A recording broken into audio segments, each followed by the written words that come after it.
welcome back to the farm. If you're new here, I'm Nina. I'm a homeschooling, homesteading mom of 4, ages 8 all the way down to 3, and I am married to Daniel. And here on my channel, we talk all about homesteading, homeschooling, and homemaking. Today's video is a fun one. The day that you're watching this is our oldest daughter's birthday. She is 7 today. So this is going to be a tribute to her, telling you a little bit about her birth story and what we got her for her birthday and how we usually handle birthdays in our family, and also just kind of a happy birthday message to her. So I hope that you like this video and stay tuned. Okay, so Liliana's birthday is today. She is 7 today, so she is our oldest daughter. She acts as though she's the oldest child. She's very much at large and in charge little girl. She's our girly girl. She loves to window shop. She gets that from her Gigi. And she can be a little bossy. She can be a little sassy, and but she is a wonderful little girl. She's super smart. She is the one child that you do not hear me talk about with homeschooling because she does anything and everything I tell her. She loves school and she loves to be outside. She loves to go hunting with her daddy. She's very much a daddy's little girl. She clings to him a lot, and I just love watching their bond and their relationship. So a little story about her birth and her pregnancy a little bit. And I'm doing this, I realize this may not be very interesting to some people that watch our video, but I'm doing this for her to watch later when she gets older. So I hope that you guys like hearing that story. I like hearing birth stories and how the process and all that stuff. So with our oldest son, we had a C-section because I had previa, so we did not have a choice. So we had to have a C-section, but we had gone through the Bradley birth method. And if you aren't familiar with that, I will link some stuff in the descriptions below if you want to check that out. But it's more of like a husband coach, kind of more natural way of birthing. It kind of walks you through your entire pregnancy. They have an eating plan to where you eat a ton of protein and you do some exercises of really preparing your body for birth. So we went through that. We used a doctor's office that has midwives and doctors. I had a scare with her about 30 weeks. I fell walking down our driveway, which is a very steep driveway, holding my oldest son, who was 18 months at the time. I fell, and when I did, I started having contractions. So they were concerned that I was having like the separation of the placenta from the uterus. So we go in for that.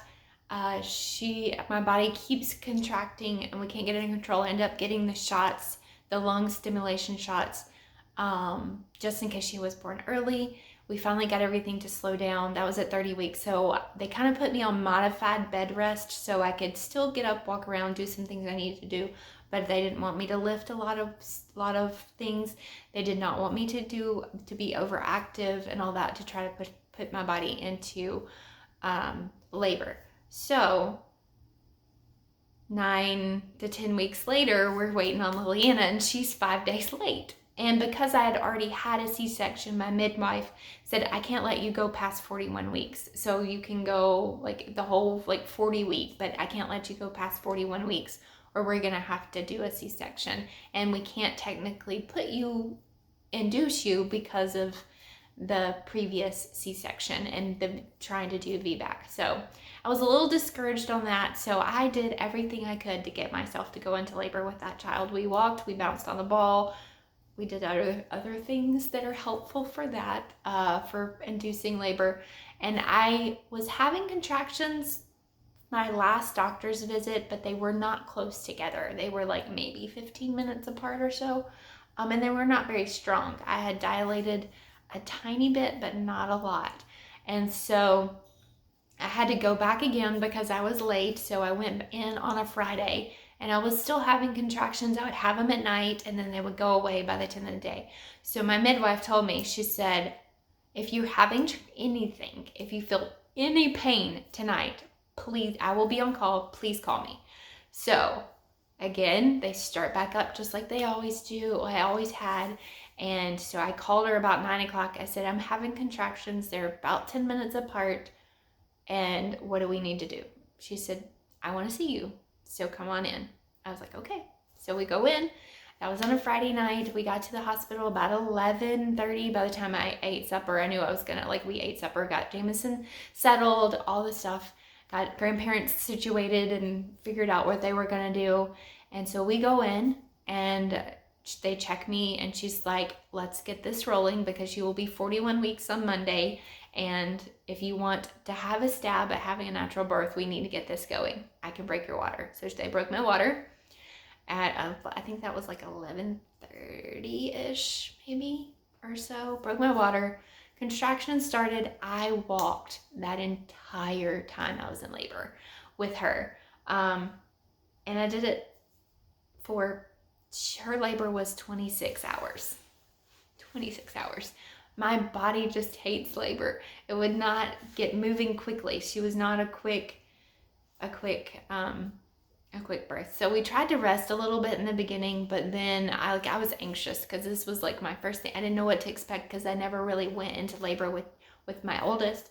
And so I was anxious. I wanted to get this going. I wanted to get it done. So I walked the halls.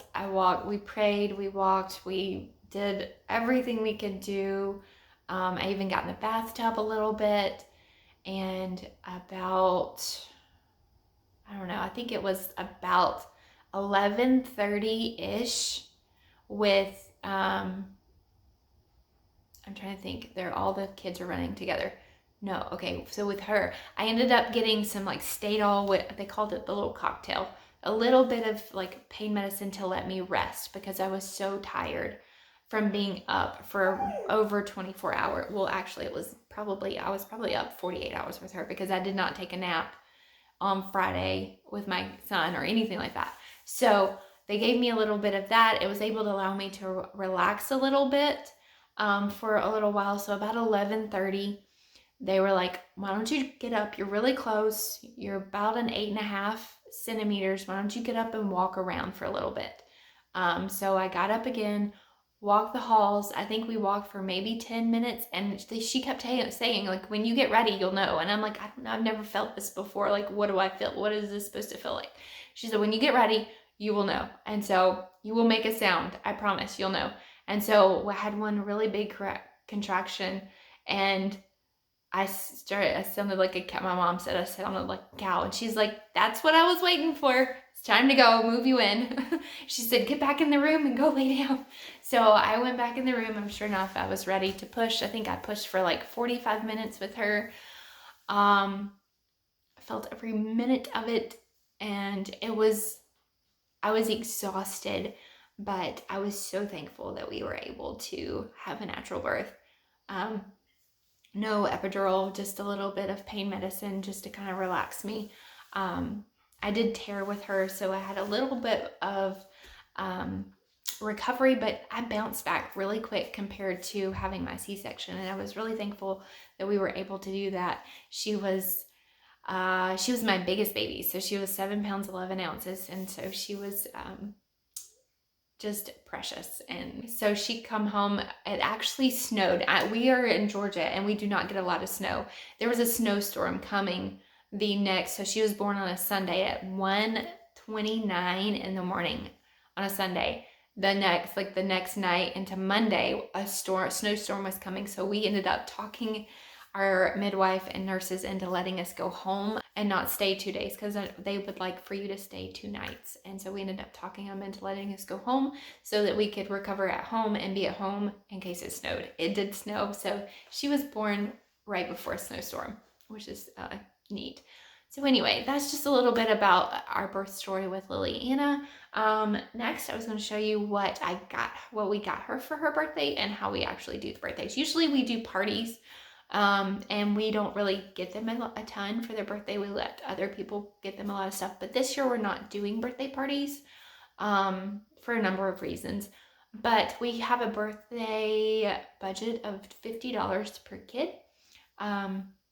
So we of their actual gift, and then we will take them somewhere or do something special with them. I haven't decided this year if we're going to just take her out to eat, just her and her dad and I, or if we are going to go do a family outing. It really depends on what the world is doing and how things are going as far as like COVID and all that stuff. We'll figure it out. We may have a park day with a couple of friends or something, but something special. So this year, what she is getting for her birthday, she's getting a pretty nice jewelry box.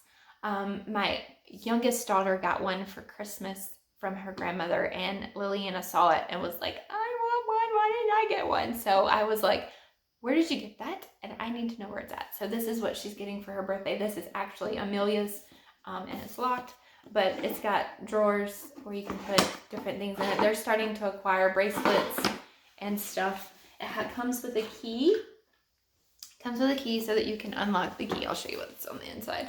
So it has like a little mirror, places for rings, bracelets. She has her wallet in here. But this is Amelia's, but I ordered the same exact one for Liliana. I just didn't want to take hers out of the box since it's already wrapped. And then we also ordered her a birthstone, hang on, flip it around. A birthstone necklace. Amelia got the same one for her Christmas gift, and Liliana was kind of upset that she didn't get one, so good thing her birthday's right after Christmas, so she didn't have to wait long. But so that's for her. Those are the two things that we got her. The jewelry box was about $30-ish on Amazon, and then the necklace was about $20, so that hit the budget. And then I've bought some like party supplies for us to have like our own party here at home. I'll make her a gluten-free cake, and I usually make either waffles or pancakes for breakfast and stick a candle in her waffle for breakfast and kind of do that way. Grandparents will usually filter in through the day. This year is a little bit different because she has gymnastics on her birthday, so we will still be going to gymnastics and doing that. So we will probably celebrate her birthday the weekend after. So that's kind of how we handle birthdays. So we are so thankful for another year with Liliana in our life, and our life would not be the same. And Liliana, we hope that today on your birthday that you feel loved and so special, even as we hope you feel loved and special any day of the year, but even more so on your birthday. We are so thankful that God gave you to us and entrusted us to be your parents, and that we get to do life with you and to watch you grow and to flourish and to be the person that God created you to be. And just know that you are so special to us, and that God made you special and unique, and that we are praying that He will lead you in your life and that you will always follow after Him. And we hope you have a wonderful birthday. We love you, baby girl. And to those of you that are watching and have hung in this far, we are so grateful that you are here and so thankful for you as you continue to support us and watch our videos. And if you haven't already, please subscribe so that you can stick around and know whenever videos are going up. And give this video a thumbs up. And we hope that you have a wonderful day. And we will catch you in another video very soon. Bye, guys.